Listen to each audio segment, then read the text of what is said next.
نحمده ونصلي ونسلم على رسوله الكريم اما بعد فاعوذ باللہ من الشیطان الرجیم بسم اللہ الرحمن الرحیم۔ اللہ رب العزت نے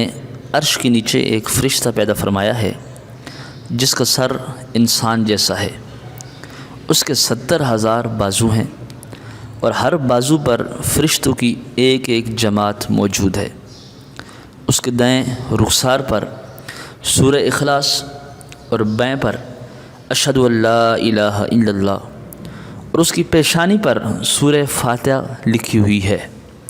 اس کے سامنے فرشتوں کی 70,000 صفیں موجود ہیں جو ہر وقت سورہ فاتحہ کا ورد کرتی رہتی ہیں، اور جب یہ ایاک نعبد و ایاک نستعین پڑھتے ہیں تو سجدے میں چلے جاتے ہیں۔ رب تبارک و تعالیٰ ان سے فرماتا ہے، اے پیارے فرشتوں، اپنے سر کو تو اٹھاؤ، میں تم سب سے خوش ہوں۔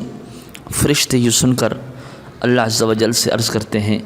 کہ اے مولا، امت محمدی صلی اللہ علیہ وآلہ وسلم میں سے جو کوئی سورہ فاتحہ پڑھے گا،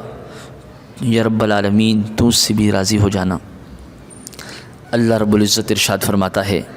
اے فرشتوں، گواہ ہو جاؤ،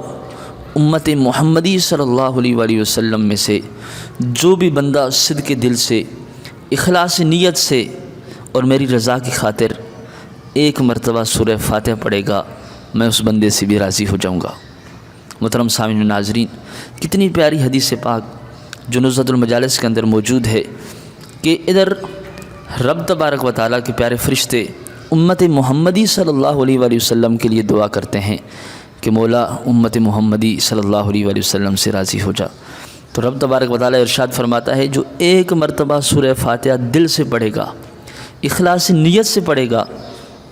میں اس سے بھی راضی ہو جاؤں گا۔ تو محترم سامعین ناظرین، صرف اور صرف سورہ فاتحہ پڑھنے کی کتنی زیادہ برکت ہے کہ آدمی اخلاص نیت کے ساتھ ایک مرتبہ سورہ فاتحہ پڑھے تو رب تبارک و تعالیٰ اس سے راضی ہو جائے۔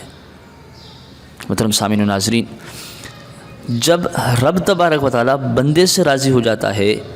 تو پھر سورہ فاتحہ کی برکت سے، قرآن کی برکت سے، نماز کی برکت سے گھروں کے اندر سے پریشانیاں نکلنا شروع ہو جاتی ہیں، مصیبتیں دور ہونا شروع ہو جاتی ہیں، بڑی بڑی بیماریاں ختم ہو جانا شروع ہو جاتی ہیں، اور رزق کے اندر جو بے برکتیاں ہوتی ہیں وہ بے برکتی بھی ختم ہو جاتی ہے۔ آج سے آپ بھی معمول بنا لیجئے کہ رب تبارک و تعالیٰ کو راضی کرنے کی نیت سے، رب تبارک و تعالیٰ کو منانے کی نیت سے، گھر کے اندر سے بے برکتی ختم کرنے کی نیت سے انشاءاللہ تعالیٰ صبح شام آپ سورہ فاتحہ کی تلاوت کریں گے۔ دعا ہے کہ رب تبارک و تعالیٰ ہمیں عمل کرنے کی توفیق عطا فرمائے۔ وما علینا الا البلاغ المبین۔